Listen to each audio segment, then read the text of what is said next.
Welcome to the Uncomplicated Perimenopause podcast.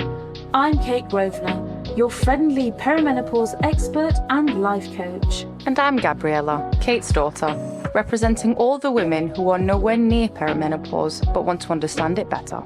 Whether you're just starting your perimenopause journey, deep into it, or you're a loved one trying to support someone who is, we've got you covered.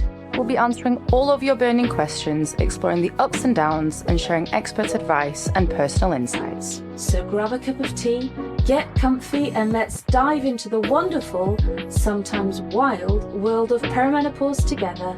And remember, no matter where you are on your journey, you are not alone. Welcome to the Uncomplicated Perimenopause. Hello, my darlings, and welcome to episode 5, season 3 of the Uncomplicated Perimenopause podcast. I'm Kate Grosvenor, a perimenopause expert and life coach. And I'm Gabriella Grosvenor, Kate's daughter, here to learn with you all. Right, we've made a decision. Whatever happens in this podcast, we're carrying on. What do we mean by that? You may have noticed, if you're watching on video, you won't have noticed if you're listening in, that we are in a completely different place than we normally am oh dear Lord, because we have created a new kind of set or whatever for the podcast studio, and we have had a few technical issues. If you're watching a video of all of my musical achievements behind me. And you have changed your name to Rowan. None of these are mine. Everyone else's, not mine. All these are mine, just to let you know. If you're not watching a video, this sounds strange, but the certificates behind us, all music filling the room. Yes. Not one mine. Bless you. But you have many other beautiful talents. I just wanted to clarify, it's not that they don't want to put them up. No. I don't have any. Bless your heart. Now, we're in a room that I use it for my coaching one-to-one clients. And it's also, for some reason, became let's put all the music certificates on the wall. It starts off as let's put all my coaching and masters. Yeah, so I just noticed your masters. I've never seen that certificate before. Not? No. Oh, okay. So my masters, my bachelors, my coaching certificates, all that stuff came. And then it became where we put all the Rowan's music certificates as well.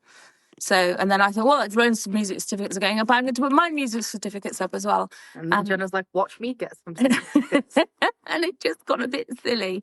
So anyway, we digress. We don't need to be talking about all that stuff, do we, darling?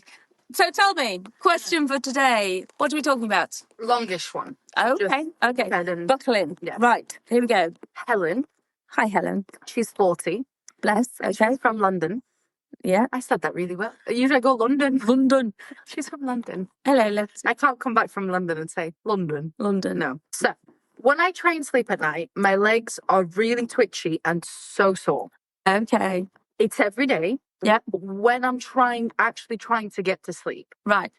There's so much pressure on them, and they're almost itchy for some reason. Yeah, no, I know why. And I only struggle with this once I'm trying to fall asleep. Yeah. I have a very stressful job as it is. And when I come home, I try and relax, thinking that it would help with a couple of glasses of wine. Right. Okay. Makes it worse, yeah. And now, why? Because she's obviously has a really good job, she's surviving on coffee to stay awake. Which makes it worse. And it's making it worse and she doesn't know why, but she needs it. And then she just ended it with, it's a never-ending F cycle. So, okay. What is it? What is it and why? And what is it? I think it's just kind of like, Helen. Okay. Helen, darling, don't worry. I know exactly what it is. I know how we can help you. And don't worry. Dr. Grosvenor in the house. I'm not a doctor. Don't tell them that because then I'll be held accountable. It's restless leg syndrome. And it's very, very, very common in perimenopause. And that's the good news. Not the good news, but the good news is I know what it is. The bad news is it's very common in perimenopause. And the worst news is you're doing exactly the wrong things. The good news is I know how to help you.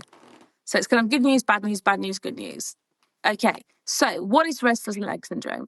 Well, it's kind of like, it's not just an itch or a cramp. It's more like a kind of a creeping, crawly of sensation. It's almost like a pulling feeling deep inside your legs, right?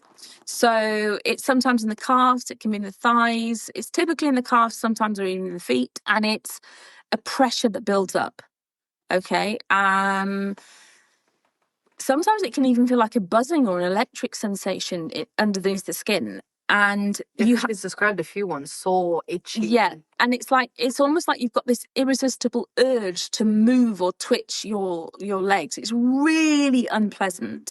Okay, but when you move your legs around, you get a temporary relief. So it's almost like you want to move or twitch your legs because at least then there's a temporary relief. But obviously, if you're then moving your legs or like banging your legs around to relieve the feeling, you're then keeping yourself awake, which is what's happening to her fundamentally. And if she has a partner as well, it's a bit awkward, like moving your legs around in. Yeah, and then they're talking to you and telling you to stop it, and then it's keeping you awake. Yeah. So some women will say it feels like their legs won't settle, or as though something's crawling around inside of them, which obviously is not a very nice thing. Okay, it usually happens at night time or when you're lying in bed. So that's very typical of what she's describing as well. And of course, what she's describing as well, that next day they lack focus, they're extra tired. So.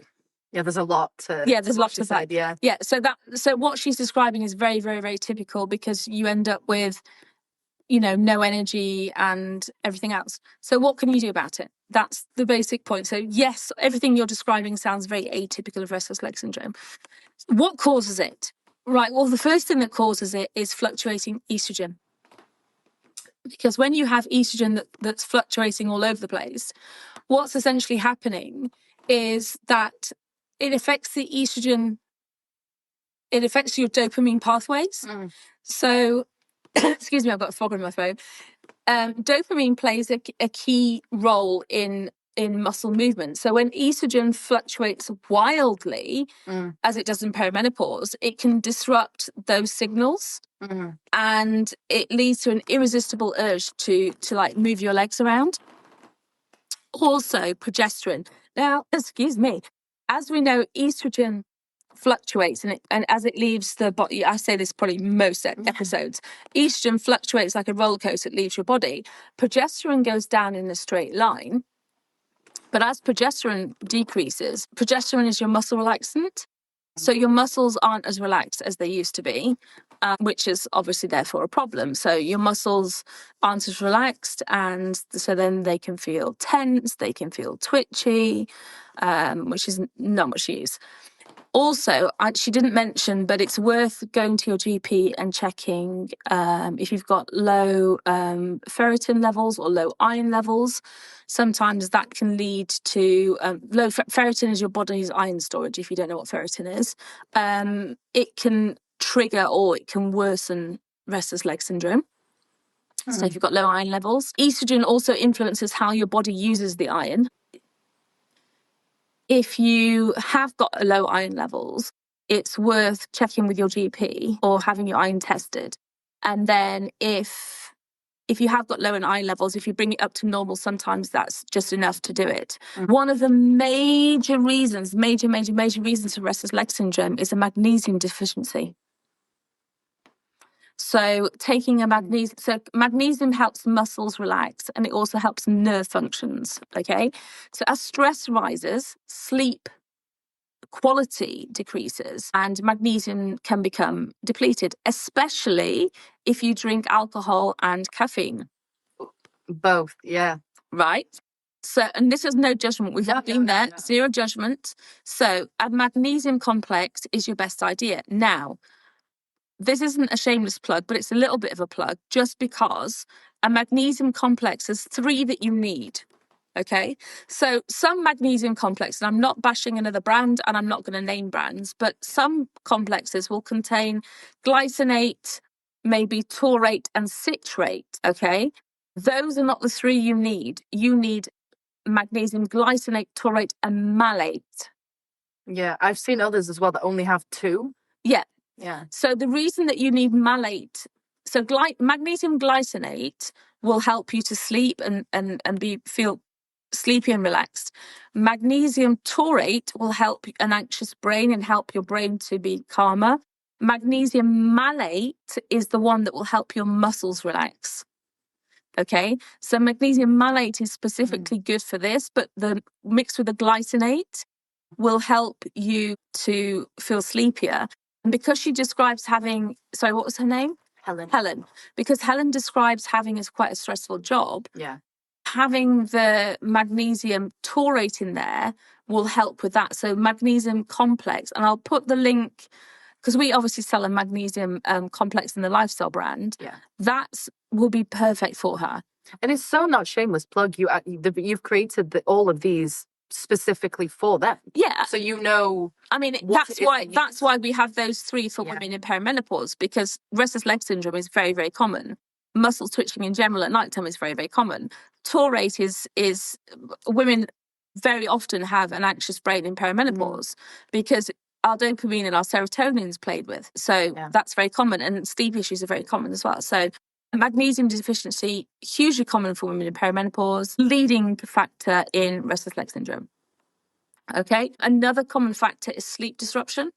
So as our sleep is disrupted, night sweats, heightened cortisol, all those kind of things that we know are really, really common in perimenopause, they all play a factor. Cortisol, which is stressful, and she mentions a stressful job, she's not sleeping properly. These can all overstimulate the nervous system.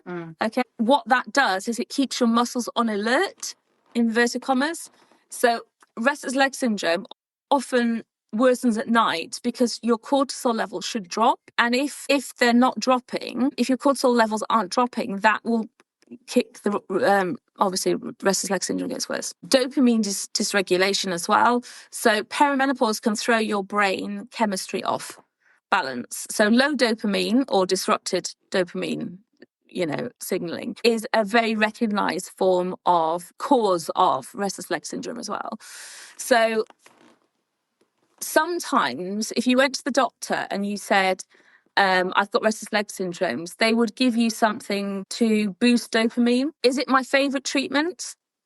If I'm going to be honest, I would start with the other things first, because I'm a bit kind of the belief that let's start with supplements, let's start with lifestyle. But if you tried everything else, if you boosted your iron levels, if you've boosted your magnesium, if you've tried sleep hygiene to try and switch off screens at nighttime, for example, and you still haven't had any improvement, then that would be an option. Also, there are certain medications she hasn't mentioned here, but there's certain medications that can interfere with it. So, interfere. I thought you were going to say opposite. No. So there's certain things that we know would make restless leg syndrome worse. For example, if you're taking antihistamines, okay, you're more likely to get restless leg syndrome. So I've no idea if Helen is or not, but if she's got an allergy, you're more likely to get twitchy legs. Right. Also, if you're taking antidepressants, so SSRIs, SNRIs, so very common. So if you've got a stressful job, quite often, I'm not saying Helen has, I don't know what medication she's taking, but quite often those kind of medications would have that kind of effect. Okay. Also, if you've got low vitamin D levels, which is common in this country. It's common with women in perimenopause, that can help. Now, she's not going to like what I'm about to say on the next one. Caffeine definitely makes it worse because it interferes with it overstimulates you and works on your nervous system. So we know for a fact caffeine makes restless leg syndrome worse. Even if you take caffeine in the morning, it still affects you. Yeah, it because it works on your adrenaline and it stimulates. It's like that. Do you know when we talk about sugar and we talk about that crash? You stimulate and then you crash. Yeah. That's the thing. It kind of heightens your kind of nervous system and then it crashes your nervous system. It's that kind of thing as well. Makes sense. Yeah. You with me? And also, is there not like with sugar? From what I know, you have sugar, you get that boost, and then sudden crash, but it's all within the same couple of hours. Yeah, but the thing is, you then need caffeine to get back up to your normal level. Yeah. It's the same kind of thing. Yeah. if you drink too much coffee, you'll then become so exhausted. So you feel like you need more coffee to compensate. So coffee becomes an addiction, like all other stimulants. Everything that you take that's a stimulant, you end up wanting more and more of it. 1 cup of coffee in the morning. Is you're going to be okay. But as I always say, I wouldn't drink it for the first hour and a half because your natural cortisol levels will help you. The other thing that we know makes it really bad is wine. I was just going to ask. Wine is particularly an issue.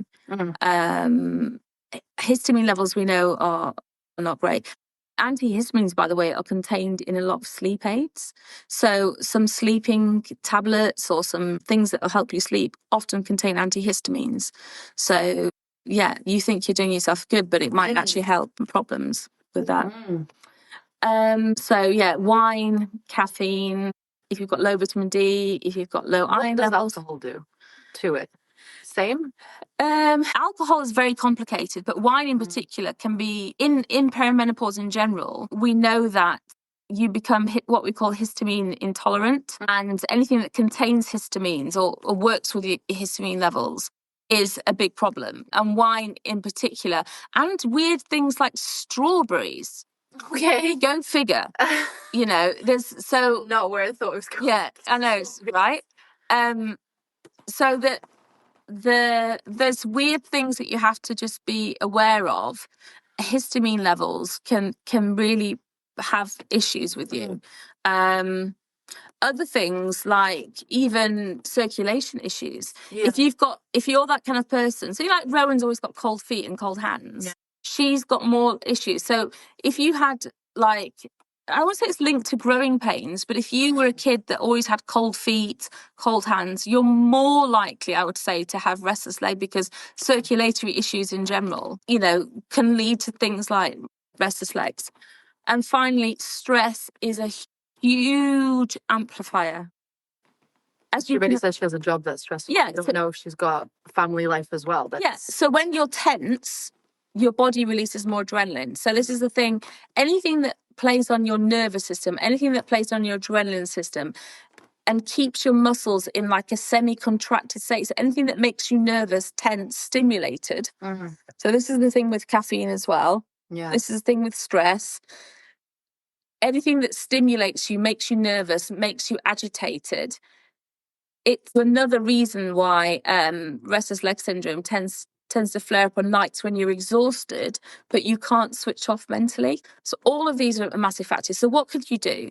Well, the first thing that you can do, keep your magnesium levels topped up. Okay? Especially glycinate, malate, taurate, like I mentioned.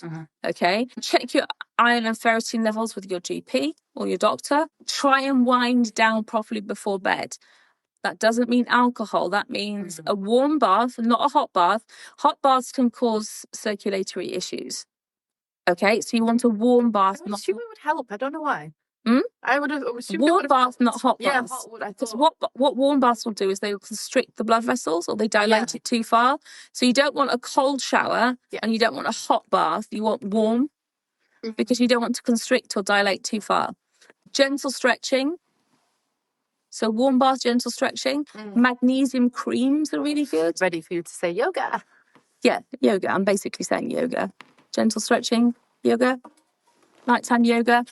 Yoga with Adrienne is really, she does a lovely bedtime yoga. It's basically gentle stretching on the floor with nice floaty music. And her dog does it with her. Our magnesium cream as well is really, really good for restless leg. That's actually, I didn't think of that. That's helping so many women that we know. We have a magnesium spray and a magnesium cream. The magnesium spray has a higher concentration, but the magnesium cream is also nice because you spend time massaging it in, and it has things like lavender in as well, which is really lovely. So they're both really great. Just maintaining good sleep hygiene, so making sure you're winding down properly before bed, turning screens off. Obviously, no caffeine after midday, and making sure you're hydrated, not watching TV, all that kind of stuff, and limit alcohol. That's really, really important. I think, I'm not speaking obviously on behalf of Helen, I think she thinks the alcohol will help her. That's the thing, because we want to take the edge off the day.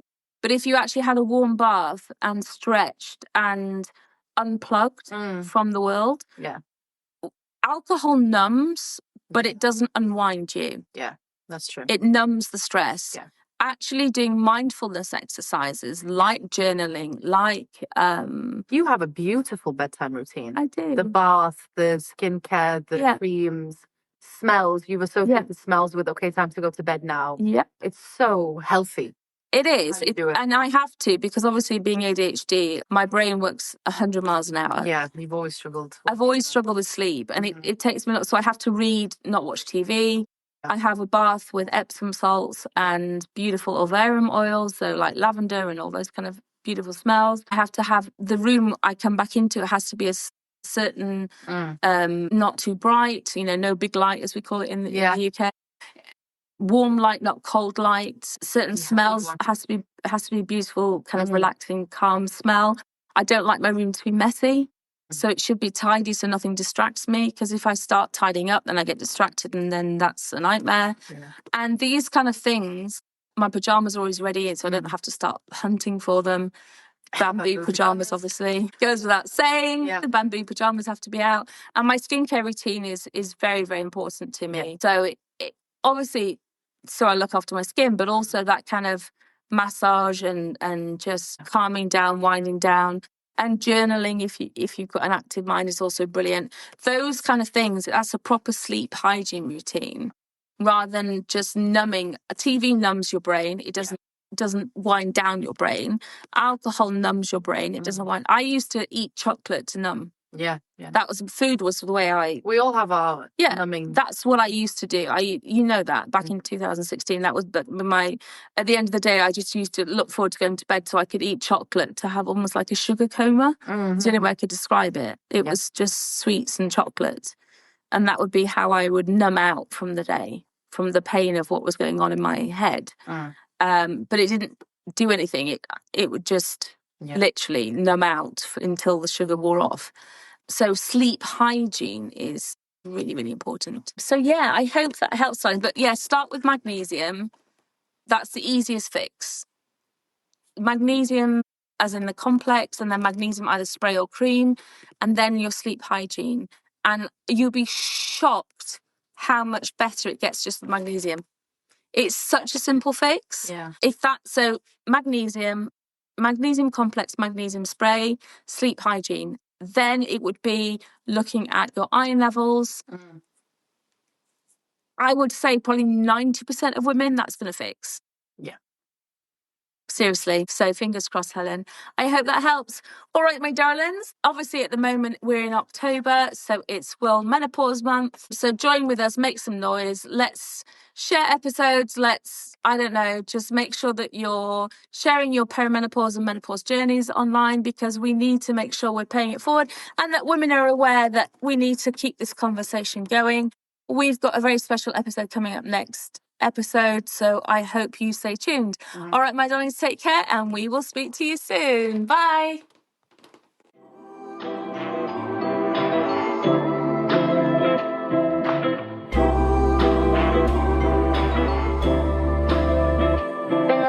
Thanks for joining us today on the Uncomplicated Perimenopause podcast. We hope you found this episode helpful and inspiring. Don't forget, if you have any questions or topics you'd like us to cover, you can reach out through our perimenopause group or on WhatsApp. For more information on my coaching, perimenopause supplements, books, or upcoming events, please visit www.kategrosvenor.com. And if you've enjoyed today's episode, please subscribe, rate, and review our podcast. It really helps us reach more listeners just like you. Until next time, remember, perimenopause doesn't have to be complicated. We're here to help you every step of the way. Stay uncomplicated.